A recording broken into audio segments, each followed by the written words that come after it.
part.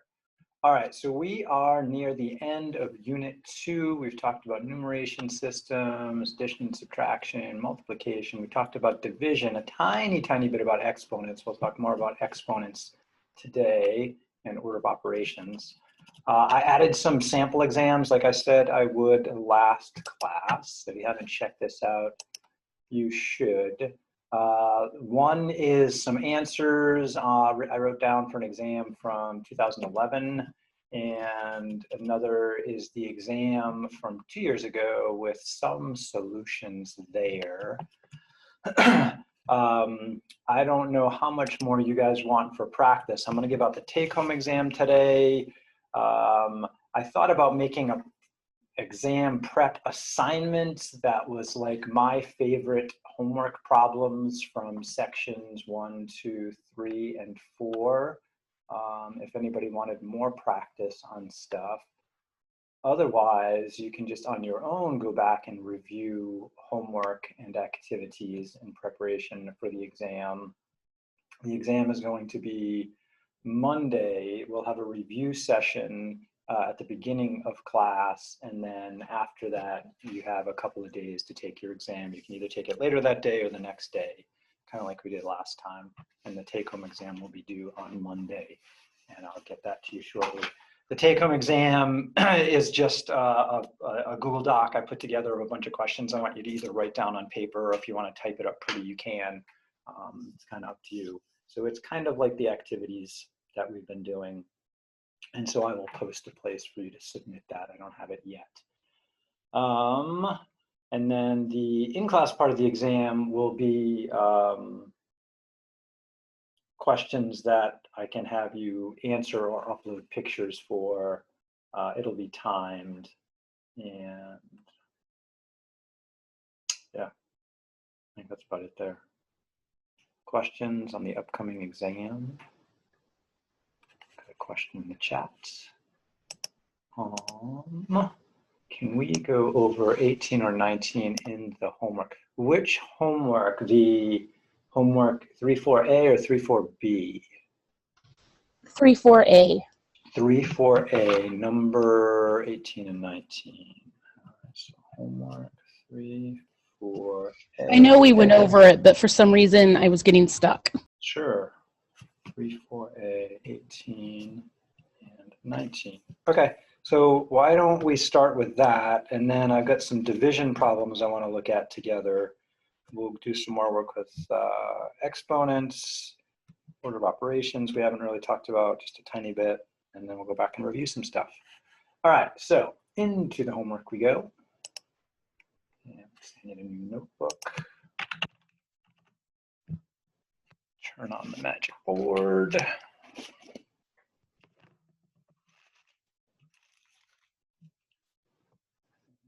have a pen. We do. Cool. All right.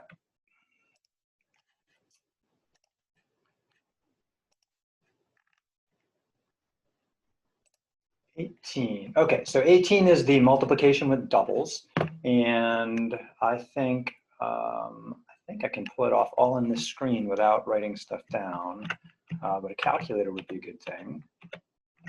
All right, so what we want to do is we want to create a table of doubles, and we're just going to keep track. So considering the problem up here, we have 1,173 divided by 83. So another way to look at that is how many groups of 83 are inside 1,173. So I'm kind of thinking about the groups in model, which is the repeated subtraction model, which is really what long division is based on. So first thing we write down is we're looking for one group of 83 whenever possible. And then to double that, we just add 83 to itself, and that's going to give us 166 on a good day. So then the next line is then looking at two groups of 83. So two groups of 83 is 166. And we're going to double that by adding it to itself to get what? Let's see, 6 and 6 is 12. Whoa, what did I do there? That was weird. 6 and 6 is 12, carry the 1. 6 and 6 is 12 plus 1 or 13, carry the 1. 1, 2, 3, 332. And feel free to use a calculator if you need to, but it's excellent as a future teacher to practice doing this without to impress your students. So 332 is 4 groups of 83, right? Here's my 1 group of 83. I doubled it to get 2 groups of 83. I doubled that, so I now have 4 groups of 83, and I just keep going until I'm bigger than this number right here. Because I need to know when's enough, and you don't know when is enough until you have too many.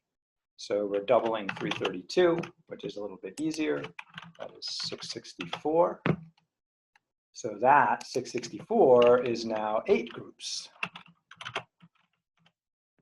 And so if we double that, we're going to get 4 and 4 is 8, 6 and 6 is 12, and then 13. 1,328, which is finally bigger than the number I'm starting with that I have to divide up. So that tells me I've gone far enough. I don't really need 16 groups, but I needed to check it to see, okay, I need to go at least up to 8 groups. So I can't use 16s, but I can use a group of 8, and a group of 8 is 664. So then we start by subtracting. And let's see, that is supposed to be right aligned. I'm not sure what went wrong there. Let me make a note. Try and fix that display. So then we have to subtract 1,173 minus 64, and I think it is time for me to get out my notebook. And I need about that much there. So let's screenshot this. So I know my doubles, and then I can do the division. All right, so I'm going to write this down because it's easier to do on paper.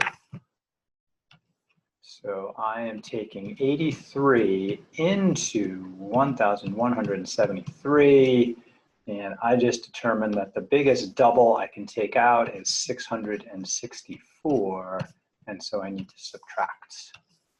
And here we have to borrow or use some other algorithm. So 13 minus 4 is 9, 7 minus 7 is 0. 1 minus 6 I can't do, but I can do 11 minus 6, which would be 5. So I get 509, so I'm done with using 8 groups. I have to now move to 4 groups. So I'll just make a note on the side. That was 8 groups. And next I'm going to try 4 groups, 332. So I need to take away 332. 9 minus 2 is 7. Have to borrow or some other algorithm there. 10 minus 3 is 7. 5 minus 4 is 1. So I get 177. And let's see, I can't take away 4 groups again, so I move on to 2 groups. And 2 groups is 166. And so I subtract 7 minus 6 is 1, 1, 0. So I get 11, and I don't get to use 1 group. So let's take this back. And hopefully I can remember that, probably not. All right, so we subtracted 8 groups, and then we're gonna do 4 groups, which is the 332, and then 2 groups, which is the 166. And that should give me my answer. Okay, so what did we have here for the difference? That was 509, is that right? And then subtracting here, I have what, 177? And then subtracting there, 11. And so altogether I have 8, and 4 is 12, and 2 is 14 groups of 83. And so the answer must be 14 groups of 83 with a remainder of 11. And if I did everything right, yay, I got a bunch of checks. Perfect. That helps. I don't know if I saw the boxes and then got confused, I guess. There's a lot of boxes there. Yeah, this was an interesting problem to put up there, but I wanted some way for people to practice this kind of thing on their own without me around. Okay. And then I think 19 is the same with you end up with a different set of numbers. Okay. Yeah, it's the same. So I'm good with that. Okay, cool. And then Montse would like number 14. Absolutely. Okay. So, color rods, color strips. I wanted to talk about these. So there was a video about these way back in the beginning of the homework for section 3.3. We didn't get to talk about them in class, so I'm glad this came up here. This comes with an online app that you can play around with. Now the app only has 1 through 10 colored blocks. So the white is 1, and the red is 2, and the green is 3.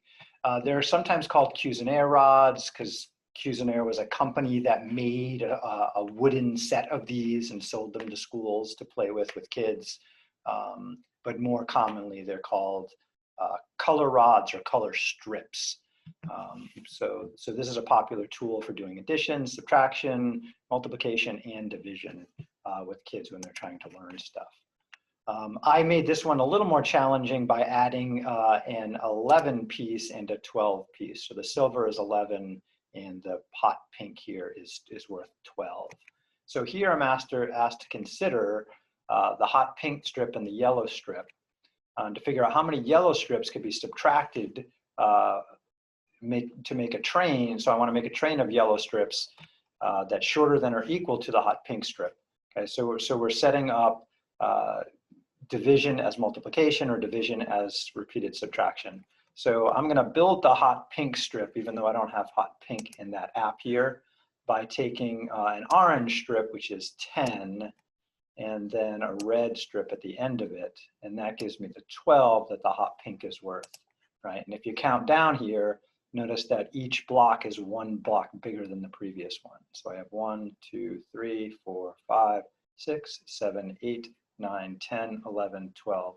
And the standard color strips, color rods, Cuisenaire rods, whatever you want to call them, are the white through the orange when you find them in apps or you find them in classrooms. Okay, so I'm just going to build this up with yellow. So I take a yellow and I say, okay, I can take 1 yellow away by making a train just means stick them next to each other. And so then there's another yellow, I can do 2, but if I try to do a third one, that's too big, right? So 3 yellows is too many. So getting back here, and if you were able to add 1 more yellow strip, the train would be longer than the hot pink, right? So I tried to add 1 more and it was too long. And so now I want to answer some questions. How many yellow strips did you use? Well, I used 2, I tried to use 3, but it was too long, so I used 2. If the train you made is shorter than the hot pink, what color strip could you add to make the train of equal length? Okay, well, it looks like I would add a red to get that same length to match. And notice the red is second one, it's worth 2. So I'm using a red. Based on your strips, fill in the blanks. The hot pink is equal to 2 yellows and a red. Okay, so I'm just rebuilding that hot pink with a multiplication and an addition, which is the same as the hot pink is worth 12. I use 2 of the yellow, which are worth 5, and then the red is worth 2. So we're basically using these toys to build up a multiplication equation based on the division equation. What's the division equation? The division equation is 5 goes into 12 2 times with a remainder of 2. So it's just a picture version of what we were playing with yesterday when we were talking about the division algorithm, which is basically steps C, D, and E here, using multiplication and addition to talk about where division comes from. And so that's playing with color strips. Is that helpful? Do we need to do that again?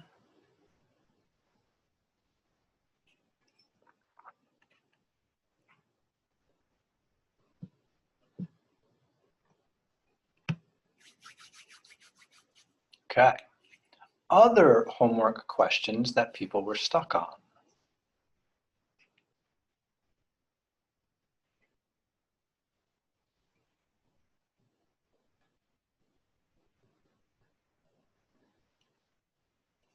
Okay, looks like not at the moment. Then, all right, so the next thing I want to look at, which we didn't do last class, is to play with the base 10 blocks again. And so I created a base 10 block group of stuff here, and just move my things out of the way. Some of you played around quite a bit with the Math Learning Center and are getting pretty good at using it. Every new app takes time to get used to. I strongly encourage you to keep playing with this. So when you get into this app, I guess I should just remind you about the app. Basic version here. When you first get into it, it's in this yellow version where you can put stuff in there, but then you could change the color of selected things, anything that's selected. Right? So if something's selected, I can change its color, I can move it around, I can change its direction if I wanted to, I can do things like duplicate it, I can take something selected like this and I can break it into tiny pieces so that it is separable. Or I can select a bunch of pieces and say, can you join those back together? And a reminder about how that joining and separating thing works is if I do break that into pieces again, and let's say I throw a couple of these down there too, and then I just mix things up a bit to make a little mess out of it. If I circle this whole batch of stuff and I say group it together, this system only knows how to group by 10. So when I hit the group together button or the join button, it says, oh yeah, you've got a group of 10. Notice that this is now a solid piece. I can't pull it apart. And then 2 ones. All right, so this has a lot of cool features for playing around with addition, subtraction, multiplication, and division. The basic version, again, comes with the yellow pieces that you can change color. There's this other version on the bottom left you can get to, which I kind of like, because then it colorizes the hundreds, the tens, and the ones, and the tens can be one of 2 directions. So sometimes I play with that version. Anyway, it does the same thing regardless. It's just a different color scheme to start with. All right, so I created this one right here. So what I want you to do is I want you to think about what division means and come up with something to go with this picture in the question, what division is this? So I'm gonna copy that link and throw it in. Oh, Lauren had a question on 26. Can we get back to that right after this, if that's okay, Lauren? I'm gonna put a note here so I don't forget. 3.4, number 26. All right. Got it, we'll come back to that. So let's put this in there so that y'all can open it up. And let's break into groups. Where's my group button? There you are. Let's try that. Create. Okay, so I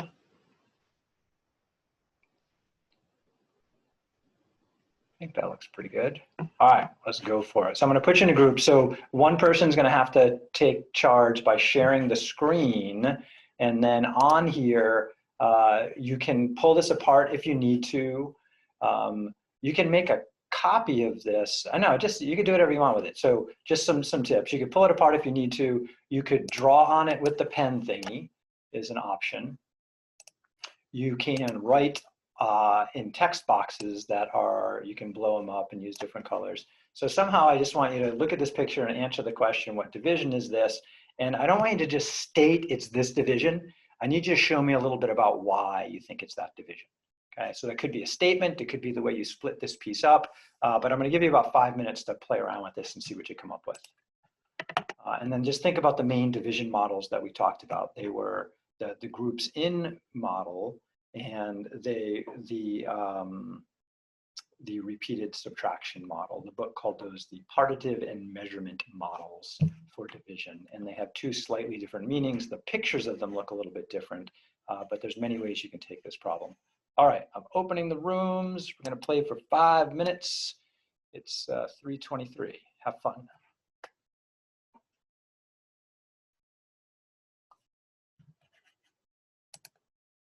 And find that chat again. All right, let's see what we got.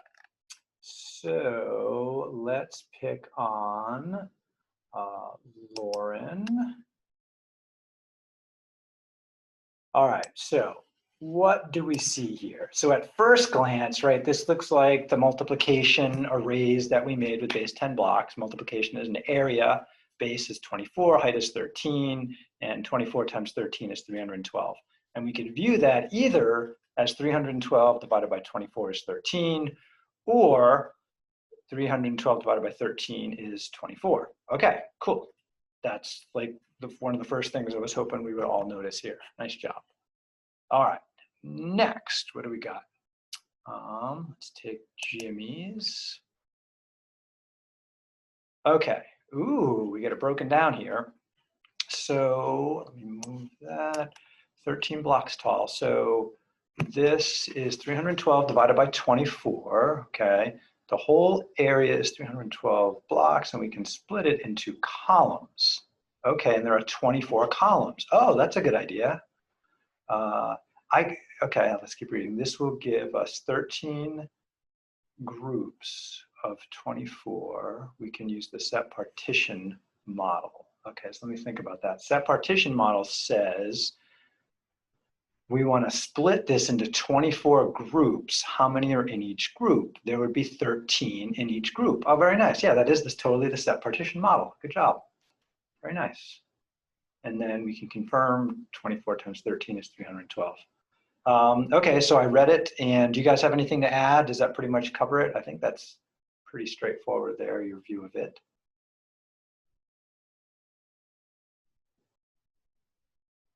Okay, moving on, we have next Montse's group. All right, so set partition, 312 is an even number. And it would be an equal number of groups. Okay, so then, let's see, do I have the whole thing? There's a zoom button here. Okay, that is all of it there. So with the set partition, right, we have to ask a question about some numbers. And so let me just write this down, talk about set partition for a moment. We have a couple of options. And I lost my screen. New page. So set partition, it's interesting, that came up with two of the groups. Set partition model for division. So let's see, Montse and Abilene, I think we're working on that one. With the set partition, what were you looking at as your divisor for this? Did you get that far? Honestly, we weren't really sure what to make out of it, so we just really struggled with it. And okay, that's fine. Yeah. So again, this was open-ended, and the point was to struggle a little bit with it. So that's totally fine. Let's go back to this original one right here. Grab a shot of that.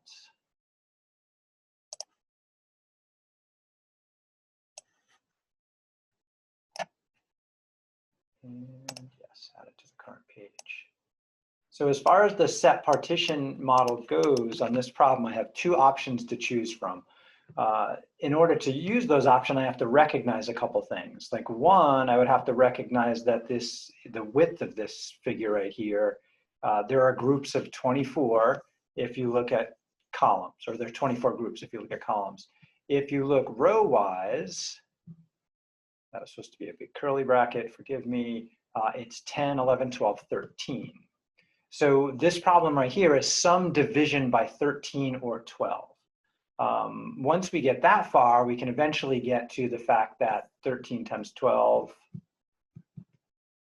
13 times 24, sorry, is equal to, there's 100 here with this red one, right? And there's another 100 here, And then there's 1, 2, 3, 4, 5, 6, 7, 8, 9, 10. So I could trade those in for another 100. So there's 300. And then this 4 by 3 region here is another 12. So I can look at the picture and see that the answer is 312, and see with a little bit of work. I had to think about that. So either we can view this as 312 divided by 13, or we could view it as 312 divided by 24. And depending on which version of those you ended up picking, like when I looked at this, for some reason, the 13 tall caught my attention. So I was thinking about dividing by 13.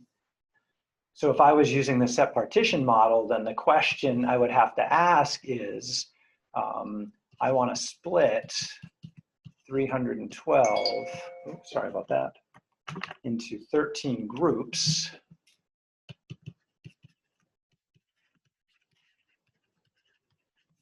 How many are in each group?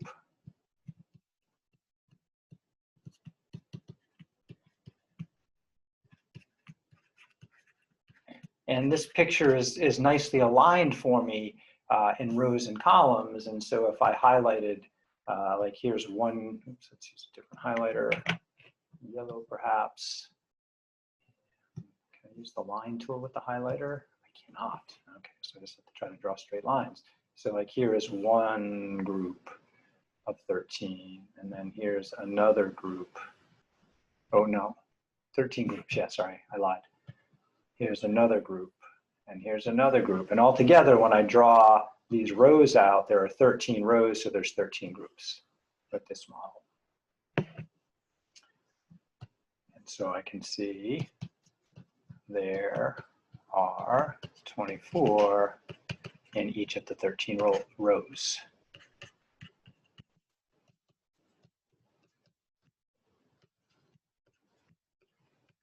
And I could do a similar thing with the 24, but then I would do columns like what Jimmy and Julian came up with. Now, just a note, that's not what I was thinking when I looked at this. So I'm just gonna go away from the set partition. But if you were using the set partition model, either you had to look at this as you're splitting 312 into 13 groups, how many are in each group, or the alternative was you're splitting it into 24 groups.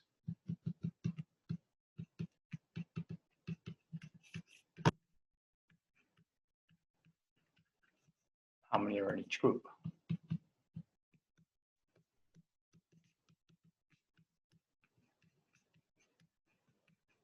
And when I looked at this, I wasn't thinking the set partition model. I was thinking the repeated subtraction or the measurement model. And so let's bring that to a new page to show an alternative. So there's basically 4 different views you could take on this problem. There's probably others I didn't think of.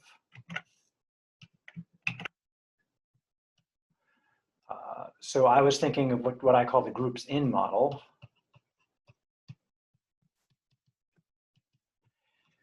Which the book calls the measurement model. And the 13 caught my eye first. So I was saying, okay, eventually I figured out there were 312 blocks in there. And so I was thinking, what is 312 divided by 13? And I was thinking groups in. So what this means to me would be then how many groups of 13 are in 312.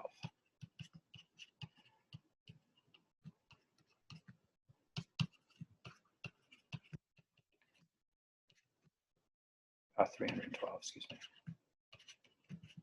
And so again, I saw one group of 13 right here, and then another group of 13 right here, and so on, all the way down the line. I'm not going to do all these. And finally, when I got to the end, I said, oh, okay, there's 24 of those.